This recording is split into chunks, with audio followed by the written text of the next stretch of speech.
시청자 여러분 안녕하십니까, 김로벨입니다. 오늘 좀 엉뚱한 얘기를 해볼까 합니다. 그런데 매우 중요하고 실용적인 내용이기 때문에 끝까지 들어보시기 바랍니다.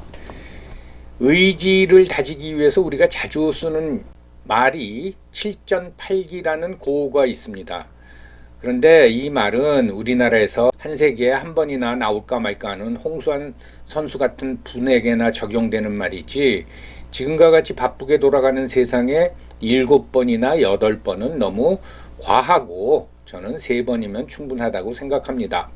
그런 전제 아래 다음과 같이 제가 주장을 한번 해보겠습니다. 책을 읽다가 어떤 문장을 3번 읽었는데 이해가 안 간다. 그러면 그 책 그냥 덮어버리십시오. 심하게 말씀드리면은 버려도 됩니다. 요즘 우리가 정보는 SNS를 포함한 영상 매체를 통해서 얻지만은 정보보다 좀 더 고차원적인 지식은 책을 통해서 얻습니다. 영상 매체보다 책 읽기가 우리의 사고력을 훨씬 깊게 만들죠. 특히 어렸을 때 책 읽기는 아이의 사고력 형성에 결정적인 역할을 합니다. 책 많이 읽은 사람이 확실히 사고력이 깊습니다. 이 말은 잘못된 세태에 휘둘리지 않고 판단력이 좋고 실수를 적게 한다는 말입니다. 그래서 자녀에게 책을 많이 읽도록 권해야 합니다. 교육에 관심이 많은 어떤 지적인 부모들은 초등학교 때까지 자녀가 TV나 스마트폰 등 영상 매체에 노출되는 것을 최소화하려고 노력합니다.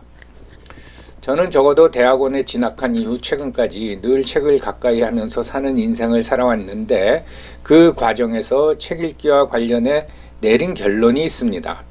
어떤 문장을 3번 읽었는데 이해가 안 간다면 그 책은 더 이상 읽을 필요가 없다.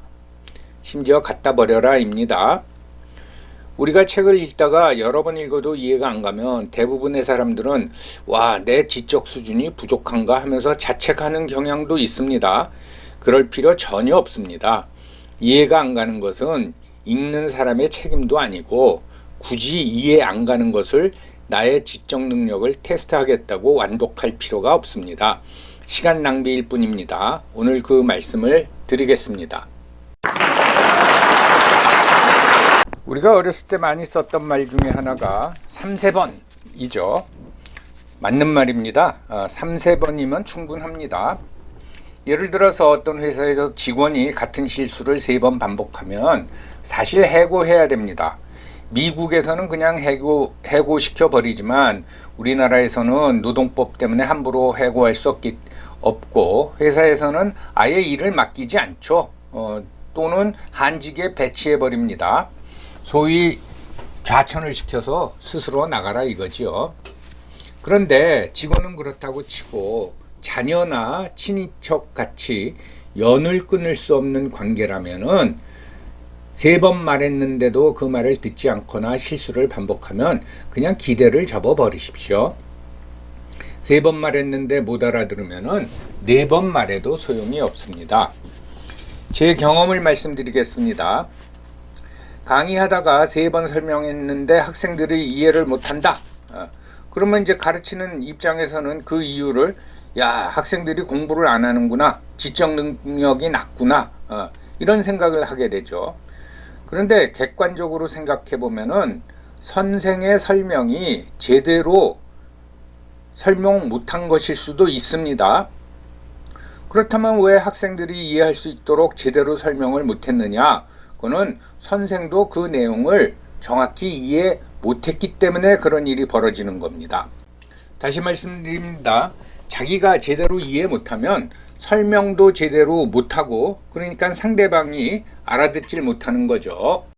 마찬가지로 3번 읽었는데 이해가 안 가는 문장이 있는 책, 그 이유는 2가지로 내릴 수가 있죠. 이건 내가 읽을 필요가 없는 책이다. 알아듣지도 못하는 책을 왜 읽습니까? 또는 내가 충분한 지식이 없구나, 그렇게 생각할 수도 있죠. 그리고 2번째는 저자도 무슨 소린지 모르면서 쓴 책입니다. 제가 강의를 하면서 제가 쓴 책을 교재로 삼아서 강의한 적이 있습니다. 그걸 저자 직강이라고 그러죠. 그러면서 학생들한테 물어봤어요. 너희들이 3번 읽어서도 이해가 안 가는 부분이 있으면은 말해달라. 그랬더니 몇 명이 이 부분은 뭐 여러 번 읽어도 무슨 소리인지 모르겠습니다. 라고 저한테 말하는 거예요. 저자한테 말하는 거죠. 그래서 제가 꼼꼼히 그걸 살펴봤습니다. 근데 자꾸 읽다 보니까 저도 내가 이 내용을 왜 썼지? 하는 의문이 들더라고요. 뭐 그럴 리가 있나? 라고 말씀하실 분이 있을지 모르지만 저자도 적어놓기는 했는데 이 내용이 뭐지? 완전히 이해 못하고 적어놓는 경우도 있습니다. 그래서 다시 결론을 내립니다. 그럴 경우에는 읽을 필요 없다. 갖다 버려라. 읽는 사람의 책임이 아니다. 그 말씀이죠. 말이나 글이나 쉽게 이해가 가는 것들이 있습니다. 또 어떤 분들은 아주 쉽게 귀에 쏙쏙 들어오게 설명하는 분들이 있죠. 제가 이제 자주 예를 드는 게 그 존 로크의 정부론 예를 듭니다. 거기에 이제 자유에 대한 설명이 나옵니다. 이제 앞부분에 나오는데 존 로크는 자유를 어떻게 설명하냐면은 최초의 인간이라고 하는 아담도 자기 자식한테 함부로 이래라 저래라 할 수 없다. 그런 예를 딱 들면서 자유에 대한 설명을 풀어나가는데요. 정말 귀에 쏙쏙 들어오는 것이었습니다. 자, 이해가 가는 말들. 먼저 예수 내 이웃을 내 몸과 같이 사랑하라. 이게 이해가 안 갑니까? 이 말에 대해서 동의를 안 할 수는 있습니다. 아무리 그래도 어떻게 이웃을 내 몸처럼 사랑할 수가 있나? 그렇지만 이 말 자체는 이해가 가죠. 석가모니도 마찬가지입니다. 우리 인생을 방해하는 2가지가 있다 하면서 첫째, 어느 것도 끝내지 않는 것. 다른 하나는 어느 것도 시작하지 않는 것. 정말 심오하죠. 근데 이거를 들으면은 또는 이 말이 쓰여진 글을 읽으면은 그냥 이 말을 딱 치게 되죠. 여기 뭐 이해 안 가는 게 뭐가 있습니까? 그 다음에 그 데카르트의 유명한 문구, 나는 생각한다, 고로 존재한다. 이 방법론 서설에 나온 책인데 참 이거는 읽으면 읽을수록 정말 뭐 감명이라 그럴까? 감탄을 자내게 하는 말입니다. 그리고 공자님도 이제 말씀하셨죠. 노노 제일 첫 부분, 배우고 늘 익히면 기쁘지 아니한가? 벗이 먼 곳에서 찾아오면 즐겁지 아니한가? 이 고등학교 때 한문 선생님이 이걸 가르쳐 주시면서 학이 시습지 불력 열초, 즉 기쁘지 아니한가? 그리고 유붕이 자원 방내하니 불력 낳고 이 또한 즐겁지 아니한가? 어려운 말이 뭐가 있습니까? 물론 배우는 걸 싫어하는 사람도 있습니다. 그리고 친구가 찾아오는 걸 싫어하는 사람도 있지만은 이 말씀 자체는 이해 안 가는 부분이 없다 이 말이죠. 그리고 우리한테 잘 알려진 성철 스님의 그 법어, 산은 산이요 물은 물이요. 성철 스님이 정확히 무슨 의미에서 하신 법어인지는 우리가 몰라도 자주 사용하잖아요. 친구들과 막 논쟁을 벌이다가 결론이 잘 안 나오면 말을 끝내면서 그래 물은 물이고 산은 산이잖아. 이런 것이 이해가 가는 문장이고 전혀 이해가 가지 않는 문장들이 있습니다. 다시 말씀드리지만은 이러한 옛 성현의 말에 동의는 안 할 수 있어도 무슨 뜻인지 이해는 쉽게 가는 거죠. 그러니까 어렵게 얘기할 필요가 하나도 없습니다. 예수님은 너무 당연한 말을 너무 쉽게 얘기했는데 현재 전 세계 인구 약 80억 중에 25억 명, 즉 인구의 3분의 1이 이 말을 따르려 하고 또 예수를 구세주로 믿고 있습니다. 글이나 말이나 이렇게 쉽게 남이 이해할 수 있게 전달해야 된다 이 말씀이죠. 그러면 그 반대로 정말 전혀 이해 안 가는 말을 하고 또는 글을 쓰는 사람이 있습니다. 대표적인 예를 저는 이제 스피노자로 삼는데 그 당시 인물 중에서 내가 좋아하는 2사람이 있습니다. 데카르트하고 스피노자입니다. 데카르트는 1596년생이고 스피노자는 1632년생이니까 데카르트 데카르트가 스피노자보다는 한 세대 위죠. 하지만 두 사람의 주장이 합쳐져서 정말 엄청난 승수 효과를 일으키면서 당시 지식인들에게 큰 영향을 이제 미쳤습니다. 스피노자의 주장에 동의하진 않지만 그의 인생이 너무 치열하고 또 처절했기 때문에 인간적으로 이제 그를 존경하게 되었습니다. 우리가 스피노자 하면 가장 유명한 말이 비록 내일 지구의 종말이 온다 할지라도 나는 오늘 한 그루의 사과나무를 심겠다 입니다. 그래서 어렸을 적에 선생님이 야 네가 좋아하는 명언이 뭐냐 그러면 뭐 스피노자가 말한 뭐 사과나무 이렇게 이제 답하는 학생들이 이제 많이 있었죠. 그런데 이거를 두고 논쟁이 있습니다. 아니다 이거 스피노자가 한 말이 아니다 라면서 어떤 측에서는 이건 마틴 루터가 한 말이다 라고 이제 주장하는 사람이 있었는데 학자들이 조사한 결과 현재까지도 마틴 루터는 그런 말 한 적이 없답니다. 그래서 학자들 사이에서는 이거는 멋있는 문구긴 하지만은 출처불명의 말이다 라고 이제 결론이 지어졌습니다. 스피노자의 저술 중에서 가장 널리 알려진 책이 에티카입니다.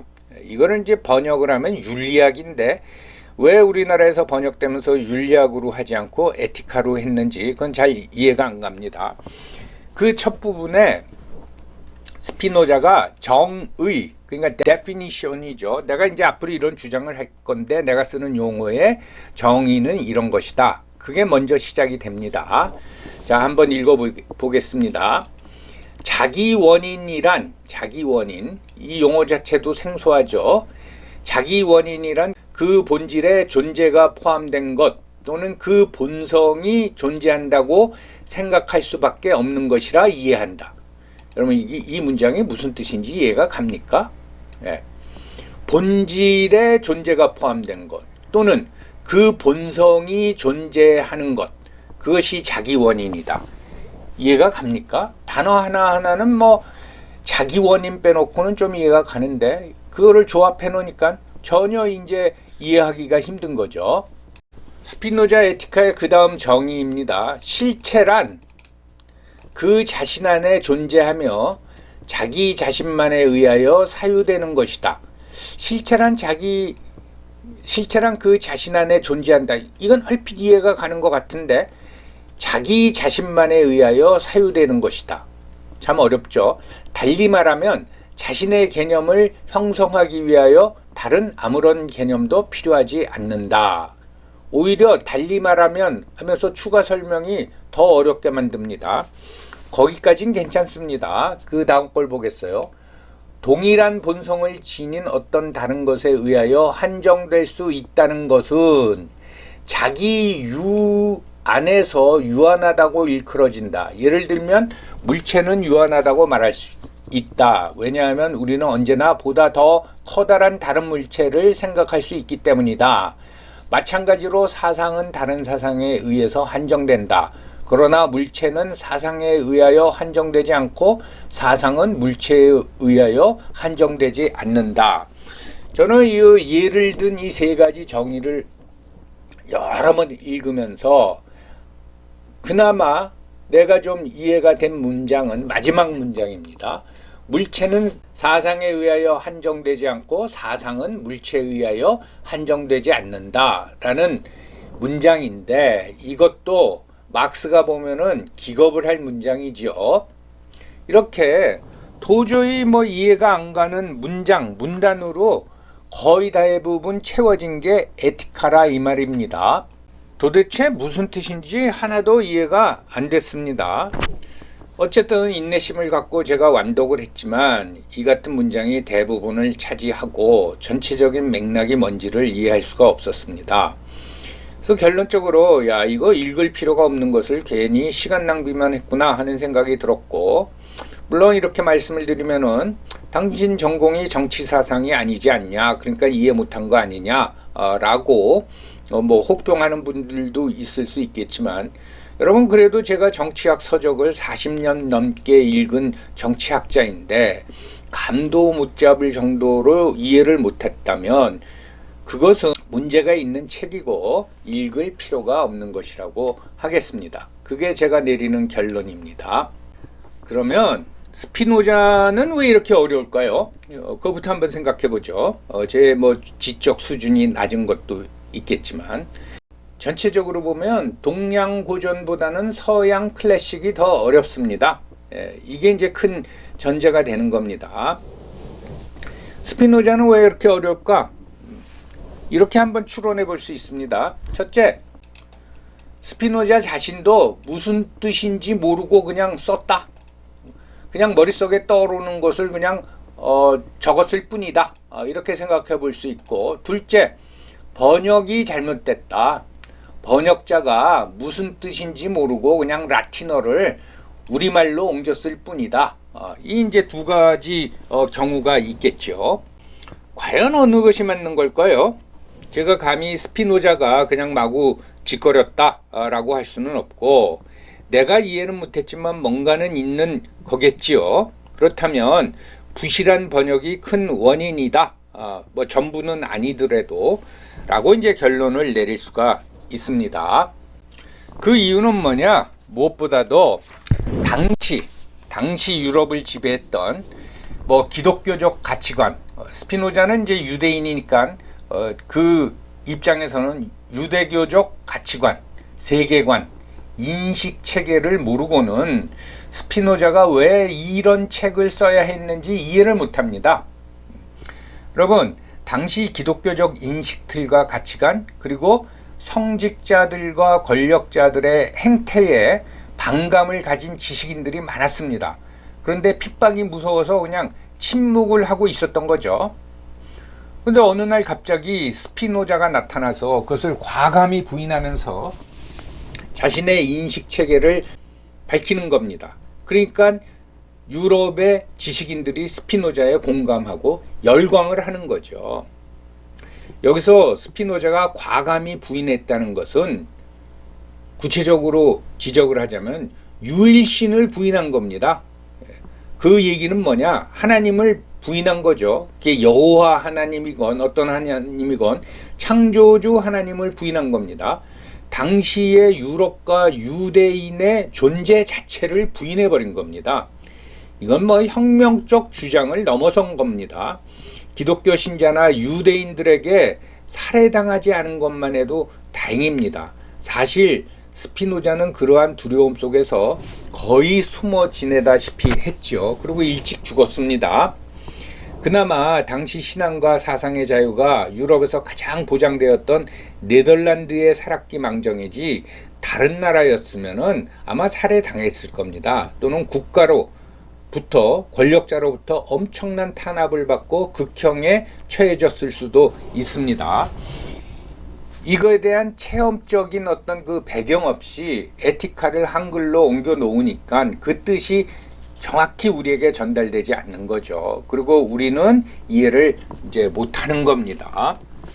참고로 스피노자의 이 같은 말은 그냥 나온 것이 아니죠. 그 전에 르네상스 시기에 인간성에 대한 다양하고 깊은 통찰이 예술을 통해서 이루어졌고, 이러한 주류 속에서 마틴 루터가 1517년에 비텐베르크 95개 조항을 통해서 정말 목숨을 걸고 종교개혁을 주장했습니다. 유럽인들이 교회의 속박, 더 크게는 신으로부터의 정신적 압박에서 벗어나기 시작한 거죠. 또한 이제 비슷한 시기에 코페르니쿠스가 지동설을 주장하여 우주를 창조한 하나님의 지상 대리인이라고 하는 카톨릭 교황을 우주 전체로 볼 때 별 볼 일 없는 지구의 한 종파의 수장에 불과하다는 결론을 이끌어내버립니다. 그리고 이제 데카르트가 인간의 이상을 강조하면서 나는 생각한다, 고로 존재한다 라고 이제 외쳤던 거죠. 그전에는 인간의 존재 이유가 창조주 하나님의 뜻대로 섭리대로 사는 것이었습니다. 무슨 스스로 생각하는 존재가 어디 있습니까? 이러한 흐름 속에서 스피노자는 아예 유일신 자체가 없어 라고 외친 겁니다. 인간 사고의 지평이 그렇게 넓어지기 시작한 거죠. 저도 이건 뭐 그냥 큰 맥락을 잡은 거지 그 과정 하나하나를 제가 체험적으로 경험을 못했기 때문에 정확히 완전히 소화는 못하고 있는 겁니다. 예. 그냥 나 스스로 그렇게 이제 해석하고 이해하는 거죠. 대부분 이해하기 어려운 책, 우리나라에서 출간된 것들을 보면은 그냥 유명하다고 그러니까 무조건 한글로 번역한 책입니다. 그걸 뭐 안 읽거나 읽고도 이해 못한다면 무식하다는 소리를 들으니까 그냥 읽은 척, 아는 척 하는 거죠. 이것은 이제 기지촌 학문이라고 그러죠. 이 예전 50년대, 60년대 그저 미군 기지에서 흘러나온 문물을 먼저 접하고 뭔가 큰 발견을 한 것처럼 아는 척하고 떠드는 그런 그 유치한 작태. 그것은 이제 기지촌 학문이다. 기지촌 문화다. 그렇게 이제 부르고 있죠. 특히 우리나라의 사회과학은 정말 이러한 경향이 심합니다. 그러다 보니 사회 전체의 인식 수준도 그 수준에 머물고 있는 거죠. 몇 가지 예를 더 들겠습니다. 헤겔은 이해가 가는데 칸트는 이해하기 어렵다. 여러분 그 유명한 칸트의 순수 이성 비판을 읽다가 이해가 안 가면 그냥 덮으십시오. 그리고 누가 물어보면 야 읽다가 너무 이해가 안 가서 그냥 덮었다 라고 말하면 됩니다. 뭐 읽고 아는 척 할 필요 하나도 없습니다. 또 니체는 괴상한 말을 많이 했는데 그래도 그 문장 하나하나는 이해가 가죠. 동의는 안 하고 아이고 별 미친 소리를 다 하는구나 라는 감이 오는데 그런데 키르케고르는 이해하기가 어렵습니다. 왜 그럴까요? 우리는 즉 아시아는 독립적 개체로서 실존론이 약했습니다. 19세기 중반 시장 경제의 발전과 함께 이제 물질적 풍요가 유럽을 지배를 하죠. 그게 점점 가속화되는데 키르케고르 같은 어떤 예민한 유럽의 지식인이라면 어떤 의문이나 두려움이 들 수가 있는 겁니다. 야, 이게 하나님의 뜻인가? 이러다 하나님과 나의 관계는 끊어지는 게 아닌가? 이런 두려움이 들 수가 있죠. 그러니까 이성이 강조되고 과학혁명으로 인해 인류의 번영이 지속되었지만 이게 너무 하나님으로부터 멀어진 것은 아닌가? 그런 가운데 도대체 이 번영과 자유를 구가하는 나라는 존재는 뭔가? 이런 화두를 얻게 되는 거죠.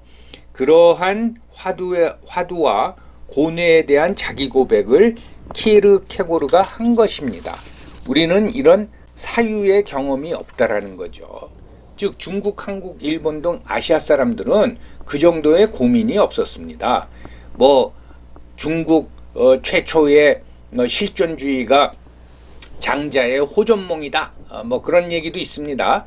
장자가 이제 꿈속에서 나비가 돼서 훨훨 날아다녔는데 꿈 깨고 나서 장자에게 든 의문이 내가 사람인가 내가 나비인가 뭐 그런 존재론적 의문이 들었다.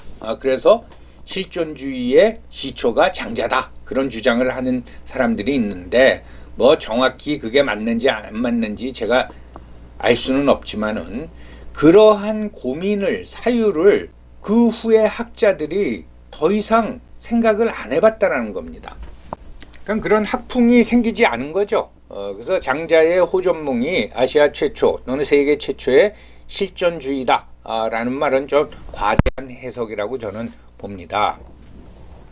그러다 보니까 실존주의 하면 과거 우리나라 50년대 60년대 뭐 샤르트르 까뮤가 소개되고 그것을 이제 언급하면서 데카당트한 사회적 반항을 마치 실존주의적 행위로 보고 삐딱한 행동을 하는 사람들이 많았습니다. 그러니까 실존에 대한 고민이 없이 그냥 용어만 받아들인 것이죠. 무슨 설명을 하면서 쉽게 얘기하면 뻔한 소리다 라는 그런 이제 평을 듣고 어렵게 얘기해야 마치 있어 보이는 거죠. 그게 이제 학자들의 잘난 체입니다. 스피노자요? 우리나라에서 스피노자에 대해서 떠드는 사람들 중에서 대부분은 유럽의 해설서를 읽고 떠드는 것이지 자신이 스스로 스피노자의 라틴어 원서를 읽고 그의 사고를 체득하고 말하는 사람은 거의 없다고 저는 봅니다. 그러니까 기지촌 학문처럼 먼저 그 이름에 접하고 유럽 학자들이 떠드는 것을 그냥 받아들여서 앵무새처럼 말하는 것에 이제 불과하다고 저는 봅니다. 방송에 출연하는 유명 인사들 중에서도 전문 용어를 써가며 어렵게 얘기해서 상대방을 기죽이는 사람들이 있습니다. 아마 자신들도 그 말이 무슨 뜻인지 정확히 모를 겁니다. 그저 그냥 혹세무민하는 사람들이고 자기 과시욕이 강한 사람들입니다. 여기에 주눅이 들어서 오히려 방송국에서는 그 사람들을 자주 출연을 시키죠. 뭐 몇 사람 제가 예를 들 수 있는데 이게 또 명예훼손하고 관련될 수도 있어서 그 이름 밝히는 거는 제가 자제를 하겠습니다. 그래서 저는 유튜브 제작, 영상 제작의 원칙이 쉽게 얘기하자 이겁니다. 혹시 제 영상 중에서 시청자분들이 잘 이해 안 가는 내용을 어려운 용어를 써가면서 하는 게 있다면 그건 저도 이해를 못한 채 그냥 떠드는 것이라고 생각하시면 됩니다. 양해해 주십시오. 세상의 모든 지식을 다 알 수도 없고 또 유명하다고 하는 책이 다 나에게 도움이 되는 것은 이제 아니죠. 저명한 저자들이나 학자들도 뭔가 화두를 잡았으나 그것을 정교화하고 일반화 시킨 후에 책을 쓰는 것은 아닙니다. 그냥 툭 던져보는 것도 있습니다. 그것에 대한 해석이나 분석은 일반 독자의 몫이 아닙니다. 그 분야에 관심이 있는 학자들의 몫입니다. 그리고 그 학자들의 분석이나 해석이 반드시 맞다고 할 수도 없습니다. 여러분, 책을 읽는 것은 매우 유익한 행위입니다. 그러나 불필요하게 시간을 뺏길 필요는 없습니다. 그러니까 앞으로 3번 읽었는데도 이해가 안 되는 문장이 자주 나오는 책은 그냥 덮어버리십시오. 지금도 책을 가까이 하고 또 꾸준히 집필 작업을 하는 제가 여러분께 간곡히 부탁드리는 말씀입니다. 시청자 여러분, 경청해 주셔서 감사합니다.